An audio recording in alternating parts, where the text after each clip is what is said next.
Hey folks, George here, and I would like to share part of our content briefing workflow. So Minuttia is an agency, and a lot of the work we do has to do with content.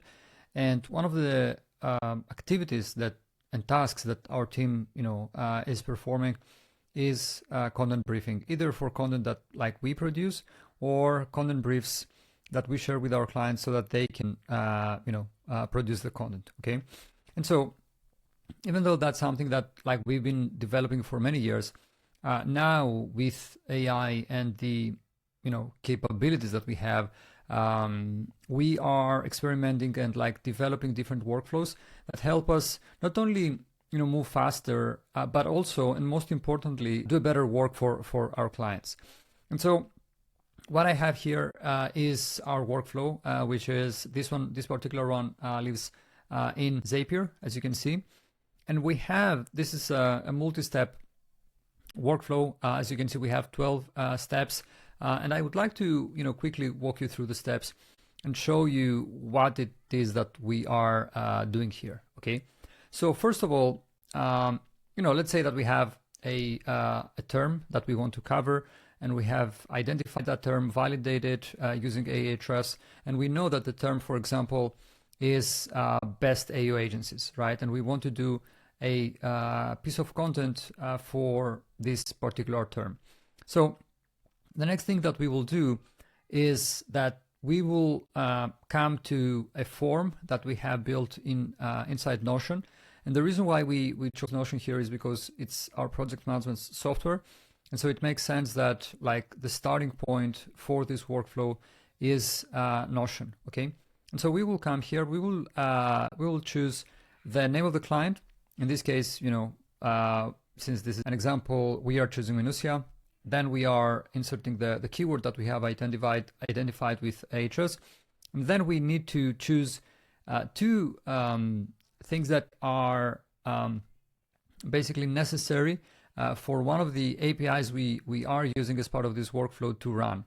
Okay, and this is for the the API I'm referring to is the data for SEO API. And so we want to pick the location, United States, and we also want to pick the language, okay, because essentially the API is pulling results from these specific locations, okay? And so we will submit the form request, and once we do that, we will get that message. And now I would like to zoom out and basically go through the steps that we saw earlier, okay? So the too long don't read or watch version is that we submit a client plus a keyword, and as we saw, also a location and a language. Then our Zap, our workflow analyzes the top 20 competitors in that search engine results page. It generates a full content brief in Google Docs, and it notifies our team on Slack. Okay, just to show you what this looks like. And by the way, you can play with the formatting and you can do whatever you want here. But we are still experimenting and developing this workflow. And so for us, a content brief consists of three parts. We have content instructions, we have the content outline, and lastly, we have the SEO information. Okay. So obviously, content instructions and the outline itself are the two most important parts. And so our content instructions for this particular content brief that we generated, and obviously I generated it before making this video. As you can see, we have the working title at the top, and here we basically request. We will see, the specifics of that. We will get into the specifics of the workflow, but we request 5 title variations. These look good. One of them will definitely do the job of, being our title for this piece of content. Then we have content type, content format, search intent, which is right based on our like internal documentation and like way of going about things. Then description of the audience, VP of marketing, head of growth, CMOs, directors of digital marketing, which is spot on, by the way. It's exactly, or it's like very close It's not exhaustive, but it's very close to what we are looking for. Okay. Job to be done, pain point, main goal, our angle, because we want to make sure that we differentiate some way, and you can see here how as part of this workflow, like we come up with a unique angle, how Minuttia fits in, right? And where Minuttia, like the product or the company name for the service and so on, relevant features which are very close to reality. Call to action, book a call, sure.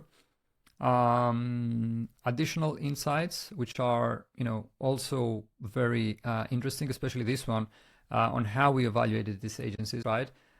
Just to make sure that we show that we are one of these agencies, but we are at the same time as unbiased as we can be. English type, American. Recommended word count and clear scope report URL, since we will be optimizing this piece of content for search, is something that the person taking this brief and delivering it to the content team or the client, they have to work on that. AI overviews, no, which is kind of weird because like from using a search simulator for this particular term, I can see that there is an AI overview, and I would expect an AI overview for this term. But based on the API call we made here, it seems that there is no AI overview, which is, doesn't make any difference in like how we would approach the piece, or it doesn't make like a very big difference. Not something to stress over, but yeah. Then we have SERP features, which are pulled exactly from this particular, search engine results page. Some opportunities for content repurposing, which I read, and they are spot on. For example, Reddit, YouTube, LinkedIn, Quora, and so on and so forth. Then we have competing content, which is also spot on. Some useful resources. I wouldn't say that these are particularly, great. We might have to do some fine tuning here. Okay. Link to, sure, that's fine. It's focusing on services, which is okay, I guess, but we would like, to link to relevant content as well. And link from, this is not so good because like blog, we may have to go back and like add an additional kind of directive here for the AI, or rule rather, to avoid like sharing the main blog page as a recommendation from where you can link from, right? And the same goes here. Like these are not the best recommendations. We have additional instructions, and then editorial guidelines we don't have. When there are editorial guidelines, we link to them. And video brief, there's no video brief. And then you can see the outline, which in most cases is super detailed. And then lastly, you have the SEO information, which is basically the target keyword, title tag. You can choose one of the 5, and meta description, URL flag, which in most cases we go with an exact match for the target keyword. Okay. Now, if I go back here, there is a lot of nuance in this process. One thing I would like to say is that from like a project management standpoint, as I said, like we use Notion, which makes sense, which then explains why the trigger happens in Notion. This is the first step in our workflow through the form I shared with you earlier. And then let me pull this here. Okay. And then we have a domain lookup, which basically takes the client's name and matches it to a domain, so that we can use that domain then to make research, right, for internal linking opportunities and so on and so on. Okay.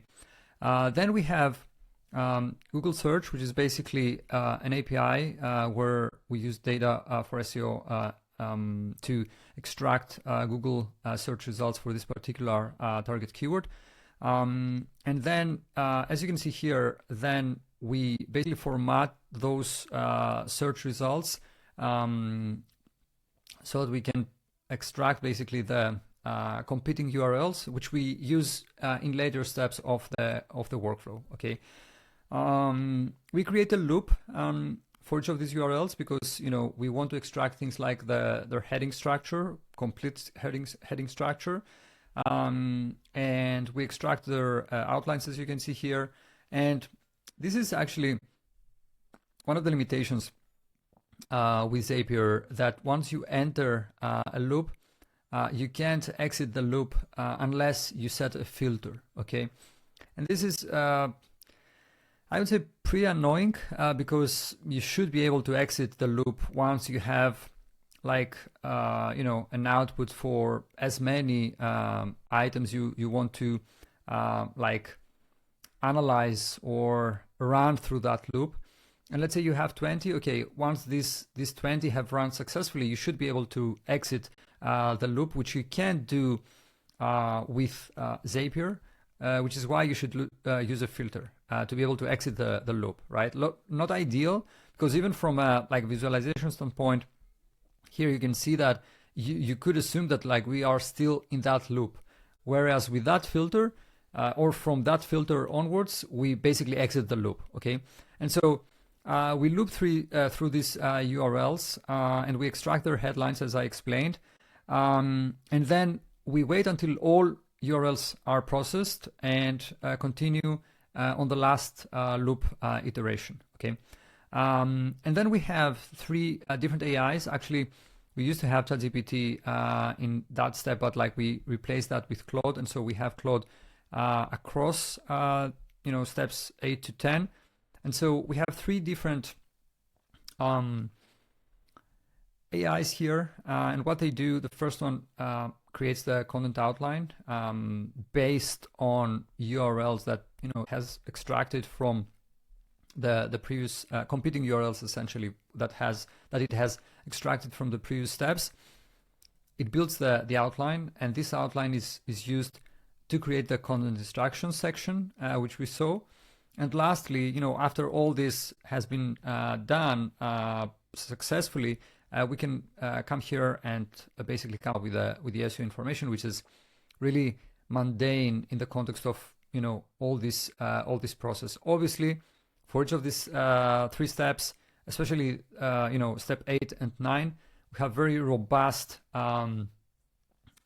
prompts to make sure to get the output that we want. And like as we saw, we constantly have to refine, right? Because certain things are off from time to time, but that's good because like once you catch these things, you can then go back and like further refine the prompt and fine tune it so that you get closer to the ideal output. Okay, and so once we have all these pieces of information, then we just get everything and create a doc in Google Docs, and this is important because like this is where our team works basically. It wouldn't make sense for us to have like an editor or something like that on a UI where like we can't collaborate between us and we can't collaborate with clients. And once the Google Doc has been created and added to a specific Google Drive folder, then there is a Slack message that notifies the team in the operations channel, that notifies the team and basically lets them know that that person requested a content brief. It's ready. You can access it here.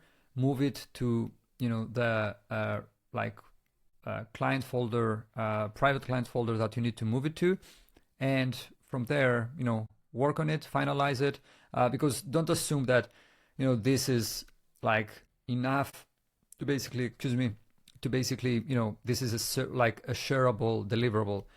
This I would say is step one in the process, because our team then takes that and like dives way deeper so that we turn it into something that like we can actually share with clients. But that's the process basically. That's the process for content briefing. And like one thing I would like to highlight here is that like there are many ways to go deeper and deeper and like create something that's really outstanding and that's very specifically tailored to like the tone of voice or the features, the services, the editorial guidelines of that particular client. Since you can add sort of like combine that process, think about it like that, you can combine that process with especially the steps about where AI is involved, combine that with specific knowledge you have for each client. For example, it might be a competitor matrix, or it might be transcripts from sales calls, and so on and so forth. And now imagine running this and then matching those insights against this particular topic, and so on and so forth. So what I'm trying to say is that there are many ways to dive even deeper into like the nuances and specifics of each client or company you work with, and so on. And this is just level one, as I explained. It's great. It helps our team save time, move faster, and it definitely also improves quality, because our North Star, if you may, for all these things is, okay, how can we deliver even more value to our clients and do something that where AI will be involved to help us not just move faster, but also deliver better work. Okay, that's pretty much it. Let me know what you think in the comment section. Thank you very much if you made it this far, and yeah, stay tuned for more videos like that and things that we are working on behind the scenes. Thank you.